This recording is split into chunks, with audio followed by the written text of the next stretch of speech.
ദൂരയാത്ര പോകുന്ന ആള് യാത്രന്റെ ചില മര്യാദകളെ പറ്റി അവർ അറിഞ്ഞിരിക്കണം, നിർബന്ധമായും അറിഞ്ഞിരിക്കണം. ഒന്ന്, യാത്രക്കാർക്ക് അനുവദിച്ചൊരളവാണ് ഖസ്ർ. 4 റക്അത്തുള്ള നിസ്കാരം 3, ളുഹ്ർ അസ്ർ ഇശാ. ഈ 4 റക്അത്തുള്ള നിസ്കാരം 2 നിസ്കരിച്ചാൽ മതി. മറന്നുപോവാ, 4 നിസ്കരിക്കുന്നതിനേക്കാൾ പുണ്യം അതിനാണ് 2 നിസ്കരിച്ച് തരാൻ പറ്റും. അതാ ഖസ്ർ. ഖുർആനിലും ഹദീസിലും നമുക്ക് കാണാൻ പറ്റുന്ന ഒരളവാണ് യാത്രക്കാർക്കുള്ള ഖസ്ർ. ആ ഖസ്ർ പഠിക്കുവാൻ 2 സംഗതിയെ പഠിക്കണം. ഏതാ 2? ഒന്ന്, കൈകെട്ടുമ്പോൾ കരുതുക, ളുഹ്റെന്ന ഫർദ് നിസ്കാരം 2 റക്അത്ത് ഞാൻ ഖസ്റാക്കി നിസ്കരിക്കും, അസറെന്ന ഫർദ് നിസ്കാരം 2 റക്അത്ത് ഞാൻ ഖസ്റാക്കി നിസ്കരിക്കും. അല്ലാഹു അക്ബർ. 2 സലാം പൊട്ടിക്കോളൂ. ഇശാ എന്ന ഫർദ് നിസ്കാരം 2 റക്അത്ത് ഖസ്റാക്കി ഞാൻ നിസ്കരിക്കും. അല്ലാഹു അക്ബർ. 2 സലാം പൊട്ടുക. ഇതാ ഖസ്റാക്കുന്നവര് മനസ്സിലാക്കേണ്ട ഒരു കാര്യം. 2ാമത്തെ കാര്യം, അല്ലാ യഖ്തദിയ ബിമുത്തിമ്മിൻ. ഖസ്റാക്കി നിസ്കരിക്കുന്ന ആള് പൂർത്തിയാക്കി നിസ്കരിക്കുന്നവരോട് തുടരരുത്. ഒന്നുകിൽ ഒറ്റക്ക് നിസ്കരിക്കുക, അല്ലെ ഖസ്റാക്കുന്നവർക്ക് തുടർന്ന് നിസ്കരിക്കാം. പൂർത്തിയാക്കുന്ന ആളോട് തുടരരുത്. തുടർന്നാൽ ദോശയിലെ ഒരു പൂർത്തിയാക്കണം, പിന്നെ ഖസ്റുണ്ടാവില്ല. ഇനി കോഴിക്കോട് വിമാനത്താവളത്തിലെത്തി അങ്ങ് എയർപോർട്ടിൻ്റെ ഉള്ളിൽ കടക്കാൻ കുറച്ചും കൂടി കഴിയണം. ഇങ്ങോട്ട് യശാധിക്കരിച്ചിട്ടില്ല. അങ്ങനെ ഒന്നുകൊണ്ടൊക്കെ പള്ളിയിൽ കയറി ഇബ്രാഹിം അലിയാർ പറഞ്ഞിട്ടുള്ള യാത്രക്കാർക്ക് ഖസ്റുണ്ട്. ഇവിടെ എല്ലാവരും അത്തഹിയ്യാത്ത് ഓൻ തുടർന്ന് ഇശാ എന്ന ഫർദ് നിസ്കാരം 2 റക്അത്ത് ഖസ്റാക്കി ഇമാമോടുകൂടി നമസ്കരിച്ചു. കഴിയിട്ട് അത്തഹിയ്യാത്തിന് ഇരുന്ന് ഇനി ഇമാമ് സലാം പിടിച്ചാൽ 4 നിസ്കരിക്കണം. കാരണം എന്താ? ഇനി പൂർത്തിയാക്കുന്നതിനോട് 1 നിമിഷം തുടർന്നു പോയി. ഖസ്റാക്കി തന്നെ സലാം വീട്ടണമെങ്കിൽ അല്ലാ യഖ്തദി ബിമുത്തിമ്മിൻ ഫീ ജുസിൻ മിന സലാത്ത്, നിസ്കാരത്തിന്റെ ഒരു ജുസിലും അവൻ പൂർത്തിയാക്കുന്നവനോട് തുടർന്നാൽ അവനും പൂർത്തിയാക്കേണ്ടി വരും. ഖസ്റാക്കുന്ന ആളിന് 2 സംഗതിയെ പഠിക്കണം. ഇനി യാത്രക്കാർക്ക് അനുവദിച്ച മറ്റൊരളവുണ്ട്. അതേതാ?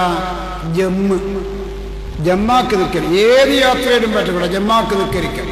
ഈ ജമ്മാക്ക് നിൽക്കൽക്ക് യാത്രക്കാർക്കും പറ്റും, ചില രോഗികൾക്കും പറ്റും, ചില മഴക്കാലത്തും പറ്റും. ജമ്മ് ഒരു വാസിയാസന, യാത്രയുടെ മാത്രം ഖുസൂസിയത്തല്ല. മുന്തിച്ച് ജമ്മാക്കതിൻ്റെ അർത്ഥം എന്താ? ളുഹ്റും അസറും കൂടി ളുഹ്റ് കെച്ചപാട് നിൽക്കരിക്കാം, അസറും കൂടി നിൽക്കരിക്കുക. അപ്പം അസറിന് ഇങ്ങോട്ട് മുന്തിച്ച്. യശാവും മഗ്രിബും മഗ്രിബ് കെച്ചപാട് നിൽക്കരിക്കുക. അപ്പം യശാ ഇങ്ങോട്ട് മുന്തിച്ചു. നേരെ ഇരടായിക്കും കൂടിയില്ല, മഗ്രിബ് യശാവും കഴിഞ്ഞു. അതാ മുന്തിച്ച് ജമ്മാക്കൽ.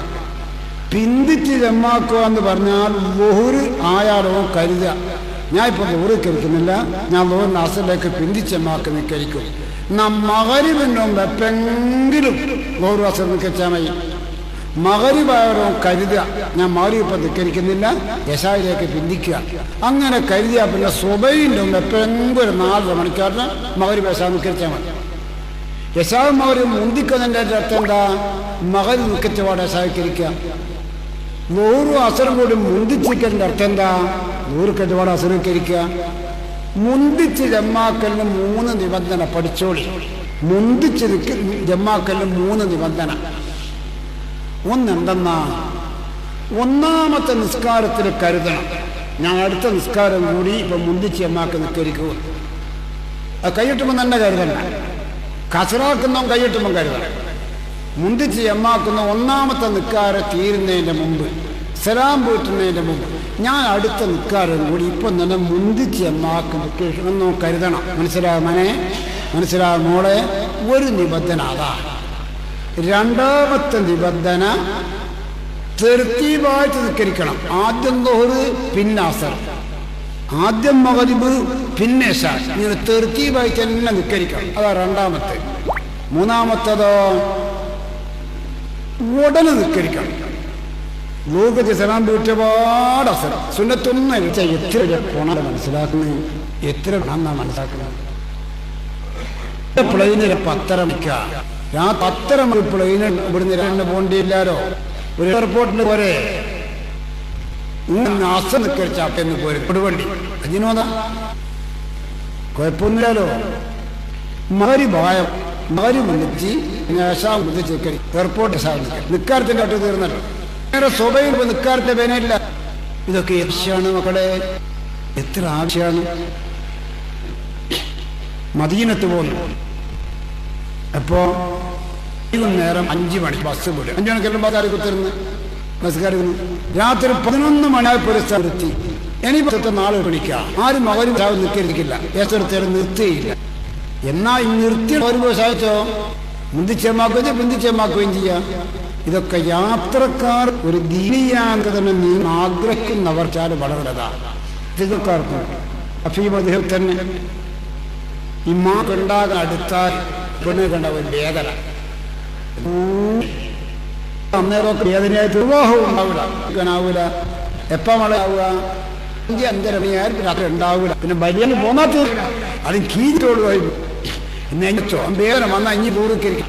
ഞാൻ അസനൊക്കെ പിടിച്ചമ്മ കരുതിയാൽ 5:30 മണി വേദന കുറയില്ലോ. അന്നേരം അസനക്കളെ ചിന്തിച്ച് നമുക്ക് പഠിക്കണം. ഒന്നാമത്തെ ലോകത്ത് കരുതുക. ഞാൻ ഇപ്പൊ ഇക്കാറുന്നിരിക്കുന്നില്ല, അടുത്ത കാലത്തോട് പിഞ്ച് ഞമ്മാക്കാൻ കരുതി എന്നവ കരുതിയ രണ്ടാമത്തെ വക്കത്താവുന്നതിന് മുമ്പ് ഇവിടെയെങ്കിലും നമസ്കരിക്കുക. പഠിച്ച എത്ര കൊണാമക്കള്. ഇതൊക്കെ യാത്രക്കാർ പഴയതല്ലേ. ഇപ്പം തിരിയാൻ നോക്കണ്ട. ഇന്നത്തെ ഓരോടില്ല അശുദ്ധിയായി വേഗം